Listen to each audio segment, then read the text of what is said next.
예, 오늘은 3번입니다.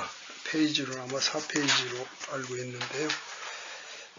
오늘 앞에 두 단어는 어떻게 보면 이제 이런 공부를 위해서 좀 기본적으로 가지고 있어야 되는 하나의 내용이라면, 오늘부터는 성경의 시대적인 구분을 아마 13개 정도로 나누어서 하나하나 살펴보려고 합니다. 그 중에 첫 번째가 이제 비록 단원 3이기는 하지만 원시시대가 되겠습니다. 그래서 지난 시간에 이 원시시대의 내용을 우리가 좀 다루기 위해서 우리는 지금 세상 역사를 공부하는 것이기는 합니다. 그것도 공부하는 것이기는 한데, 그 세상 역사가 성경 시대에 속해 있는, 성경 시대와 밀접한 관련이 있는 그런 세상 역사를 우리가 다루고 있기 때문에 이 모든 우리의 공부의 사실 초점은 성경을 우리가 역사적으로 좀 시대별로 구분하는 것, 그리고 성경 안에 있는 역사적 관점을 조금 뽑아서 또는 그거를 찾아서 세상 역사와 어떻게 연관되어 있는지를 우리가 한번 세상 역사의 내용을 통해서 살펴보게 되면, 실제 이 성경을 대하는 사람들은 다 세상 역사 안에 살아가는 그런 존재잖아요. 아무리 우리가 영적인 상태로만 우리 존재를 이 얘기를 한다 해도 우리는 그 세상 역사 안에서 여전히 속해 있고, 거기에서 나의 어떤 정체성이 드러나게 돼 있기 때문에 세상 역사를 하여튼 잘 알면 알수록 우리의 신앙생활은 더 확실하게 할 수 있는 것이기 때문에 이런 시대를 좀 구분해 가면서 내용들을 좀 살펴보고자 하는 겁니다. 대략 앞으로의 단원들은 패턴이 대개 이렇게 되어 있습니다. 여러분 교환도 보시면 알겠지만은, 대략 한 도표를 통해서 범위가 어디까지고 거기에는 어떤 그 중심된 포인트가 있고, 성경은 어느 부분의 범위 안에서 이 시대가 이렇게 연결되는지 하는 것들을 좀 맞춥니다. 그래서 대략 우리가 이미 기억을 했지만, 기원전 2000년경쯤에 이제 아브라함이 성경에 등장을 하고, 그 이전에는 창조로부터 그 아브라함 시대까지 이렇게 성경이 기록되어 있는 거지 않습니까? 그래서 창세기 1장부터 창세기 11장까지가 그 범위 안에 들어있는 것입니다.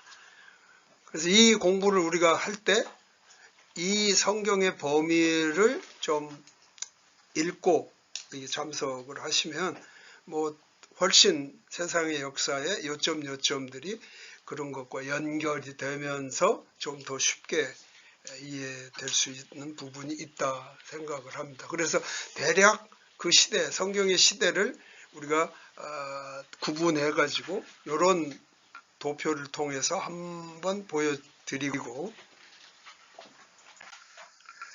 그리고 이제 구체적인 설명을 해나갈 때 항상 그렇지는 않습니다만은, 대략 성경 신학적인 관점에서 우리가 좀 이 시대에 성경에서 말하고 있는 것을 좀 한번 봐야 될 필요가 있는 것이 있다면 무엇일까 하고 좀 이 얘기를 해보고자 하는 겁니다. 그래서 대략 창세기 1장부터 11장까지 안에는 대략 4가지 관점들이 또는 중요한 포인트들이 있다고 본 겁니다. 그 중에 하나가 이제 창조겠죠, 마땅히. 그래서 창세기 1장에서 2장까지에 아마 그 기록이 있다고 볼 수 있는 거죠. 혹시 이 창조에 관해서 그런 성경의 내용들을 통해 뭐 말씀하고 싶은 분 있으십니까?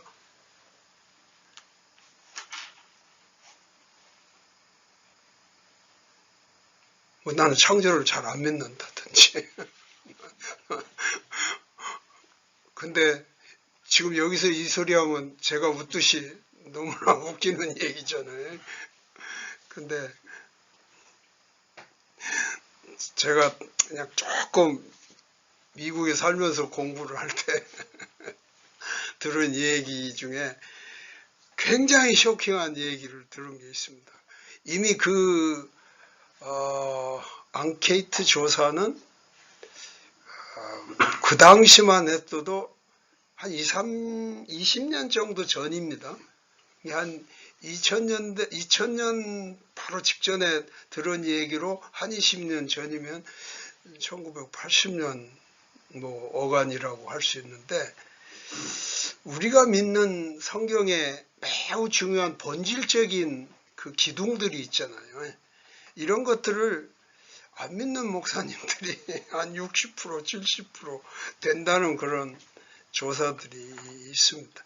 이게 상당히 우리가 흔히 말해서 리버럴한 그런 어떤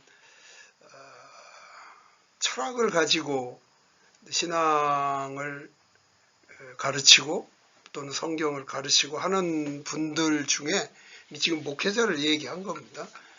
60, 70%가 그런 거에 대한 의구심들을 나타낸다. 물론 어떤 그 요점에 대해서는 조금 퍼센테이지가 차이가 있기는 하지만 대부분이 60, 70%를 이렇게 넘나들어요.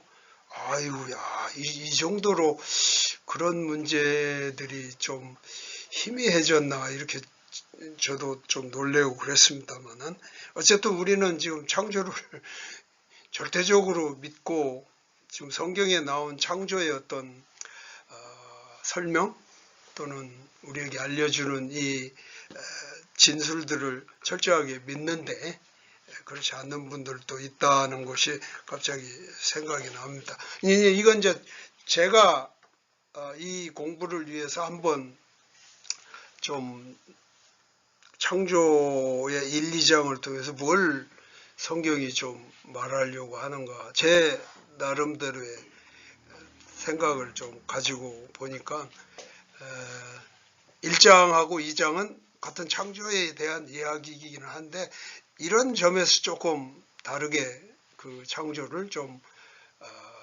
밝히고 있다, 이렇게 보입니다. 1장은 모든 것에 대한 창조를 그야말로 개괄적으로 얘기를 한다면, 2장에서는 특별히 이제 사람의 어떤 창조에 초점을 맞춰서 기록을 해준 1, 2장은 창조에 대한 것이 이제 한 메인 포인트라고 하면, 두 번째는 타락.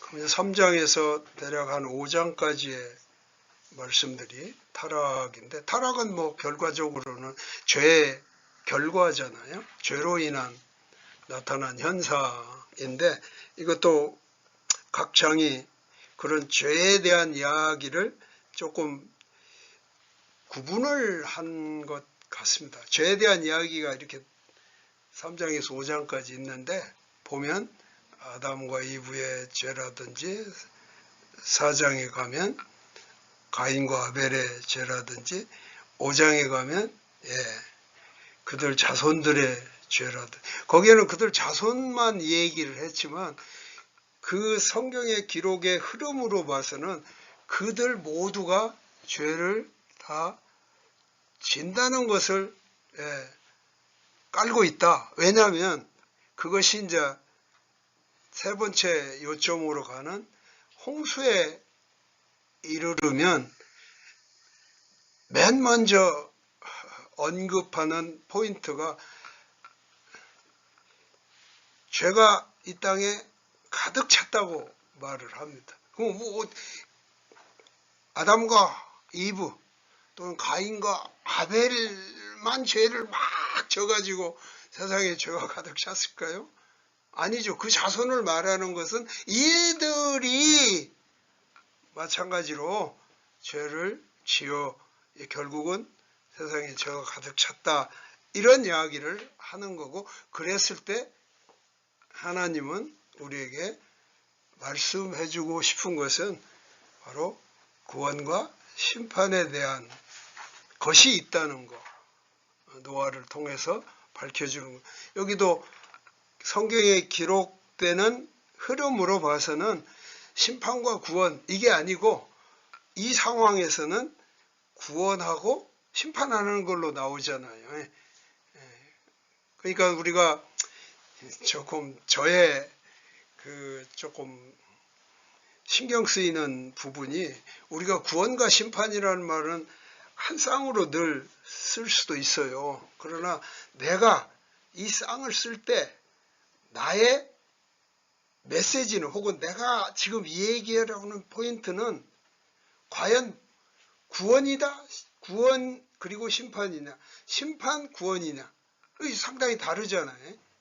그럴 때 우리는 그 표현을 그렇게 잘 쓸 필요가 있다는 거예요. 내가 구원을 말하고 구원 뒤에 심판을 말할 때는 구원과 심판이라는 용어를 쓰는 것이 저는 성경적이라 생각을 하고, 혹은 심판을 했는데 거기에서 어떤 구원의 의미를 드러내려면 내가 용어를 쓰는 심판과 구원이라는 걸 쓰는 것이 맞지 않을까, 그런 생각에서 구원과 심판이라고 하는 것이 이 지금 홍수의 부분에서는 맞는 그 순서라, 이런 생각이 듭니다. 그리고 이제 네 번째는 바벨 또는 바벨탑이라고 할 수 있는데요. 여기도 10장에서는 죄는 죄예요. 이것도 지금 심판하는 거거든요.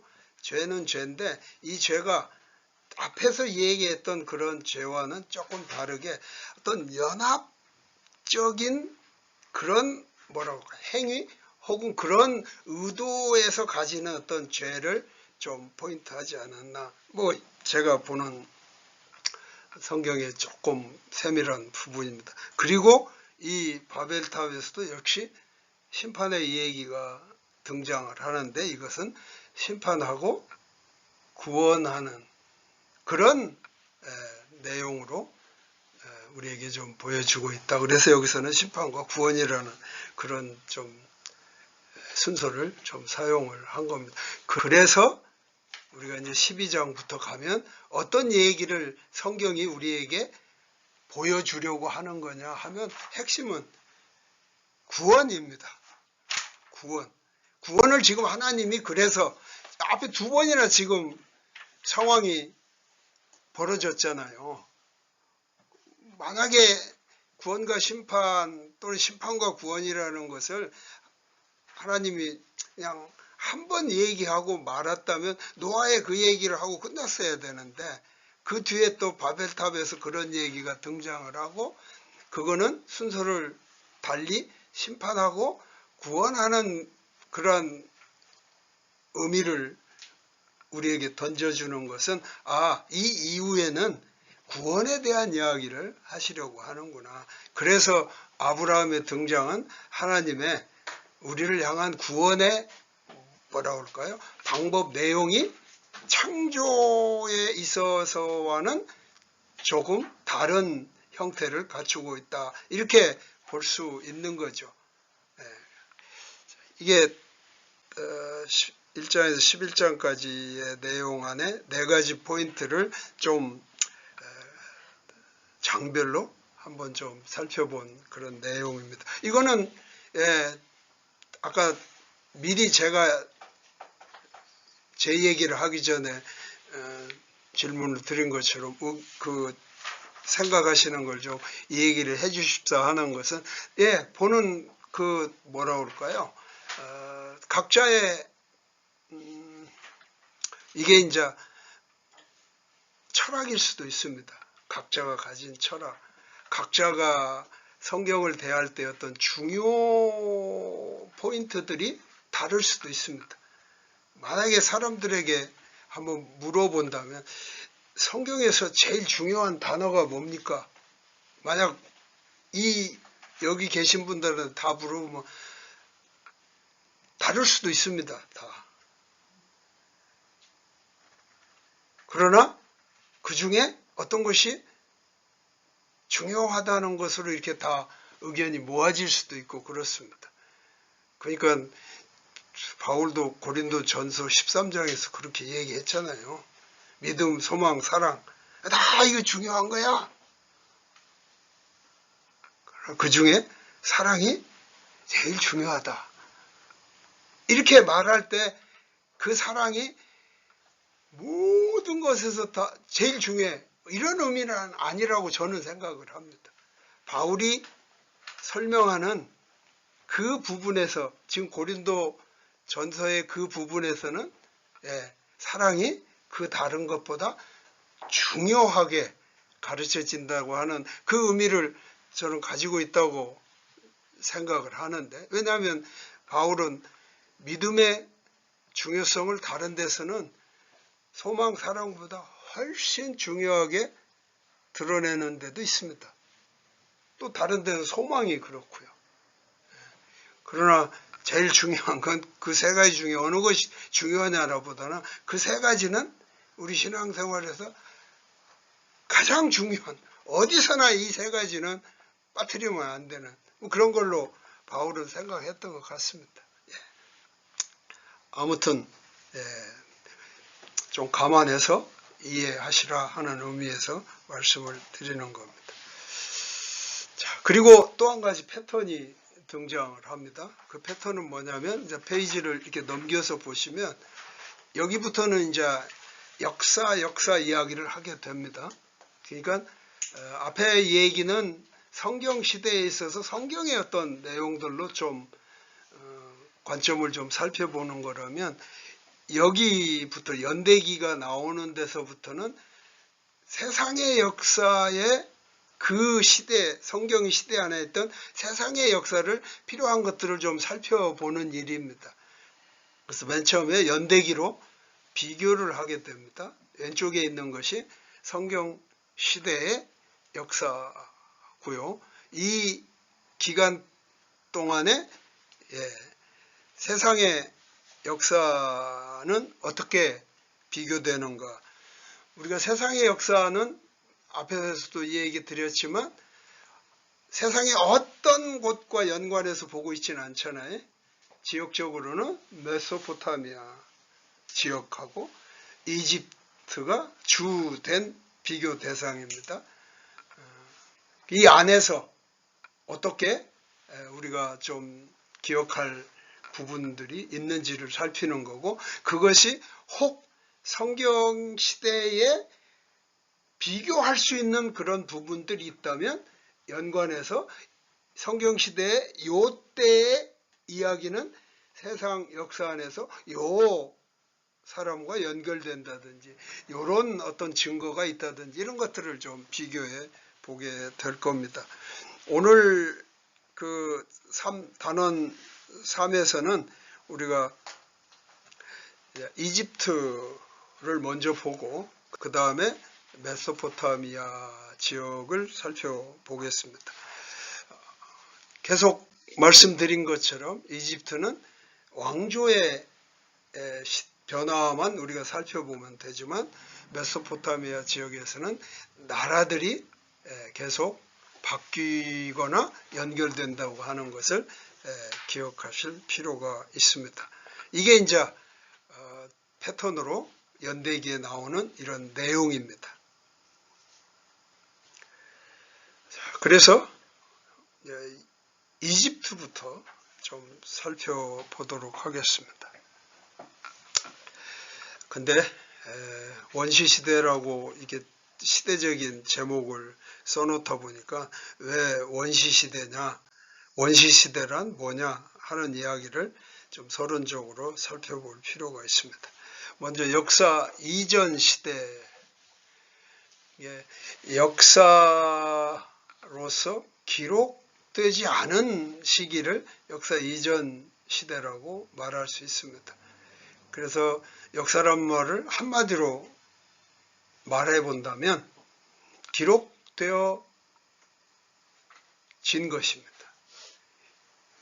그래서 역사는 기록되는 것이 매우 중요하죠. 근데 이거는 우리가 역사의 여러 가지 흐름 속에서도 보면, 그래서 역사의 기록이 어느 시대 어떤 그 나라에서도 매우 중요하게 여겨서 이 기록들이 그때로부터 남겨졌기 때문에 우리는 지금 그런 역사를 또 반추해 볼 수도 있고 그런 사실들의 어떤 확인도 해볼 수가 있습니다. 역사 시대가 이제 그 다음에는 등장하겠죠. 역사 이전의 시대가 있다면. 역사 시대란 바로 그런 기록이 되어진 그 사실부터 되는 거기 때문에 역사 시대가 언제부터라 하는 것에 대한 연도나 이런 것들은 어쩌면 지금도 고고학적인 어떤 발굴을 통해서 계속 이 시대는 더 그 이전 시대로 돌아갈 수도 있고 그렇습니다. 그래서 언제부터 시기냐 하는 연대는 이런 거는 별로 지금 여기에서 중요하지 않다. 그러나 이집트나 메소포타미아에 그 국한되어 이런 것들을 따져보면 대략 기록된 연대들이 좀 추정해서 나오고 있습니다. 어쨌든 먼저 역사 시대에는 어떤 걸 역사 시대라고 하느냐, 여기에 한 3가지 정도의 그 내용들을 소개해 놨습니다. 첫 번째는 신석기 시대입니다. 잘 아는 구석기 시대, 신석기 시대 그렇지만 구석기 시대는 그런 의미에서는 역사 이전의 시대라고 할 수가 있습니다. 신석기 시대부터는 이제 기록에 의해서 우리가 이런 이야기를 할 수 있기 때문에 아마 두드러지게 발명이 막 되는, 무에서 유를 창조하는 일들이니까 많이 다양하게 그런 일이 되어졌겠죠. 그래서 특별히 신석기 시대에서는 농업이 실제적으로 활성화되는 것이고 가축들이 생기는 것이고 토기 제작이 일어나고 이때로부터는 그 석기도 매우 세련되게 이렇게 발달되는 이런 것들이 전 우주적으로 이렇게 발견이 되는 겁니다. 고고학적인 어떤 그런 발견을 통해서. 그래서 신석기 시대가 우주적으로 이렇게 드러난 그런 시기를 말하고요. 그 다음에는 금석병용기라고 표현한 그런 시대가 그 뒤에 일어납니다. 물론 이때도 신석기 시대의 어떤 문화나 이런 것들이 주로 되어 있습니다. 그러나 특별히 좀 고강도, 그 당시로 고강도 또는 조금 더 오래 활용할 수 있는 이런 것들에 대한 욕구나 문화가 좀 생기면서 바로 이제 금속을 사용해서, 특별히 구리가 그런 일에 사용되면서 석기와 금속이 병용되어 사용되던 시기를 금석병용기라고 그렇게 표현을 했습니다. 그리고 3번째는 초기 청동 시대입니다. 여기는 이제 이 청동기 시대부터는 발달이 굉장히 빠릅니다. 그래서 청동기 시대를 그냥 청동기 시대라고 말하지 않고 초기, 중기, 말기 이런 식으로, 후기 이런 식으로 좀 용어를 사용해서 구분을 하기도 합니다. 이때는 이제 바로 구리로 대변되는 금속이나 또는 청동은 구리와 주석을 합금한 게 훨씬 더 강한 그런 걸로 사용하는 것이 되겠죠. 이런 것들이 등장을 하면서 역사 시대를 찬란하게 피워가는 거죠. 이런 것들은 기록에 남아 있다면 그 다음 또 발전 또는 다른 어떤 형태의 무엇인가를 개발하고 나가는 데는 굉장히 유용하겠죠. 그런 점에서 역사 시대는 한 세 가지 점들을 좀 얘기를 하고 있는 겁니다.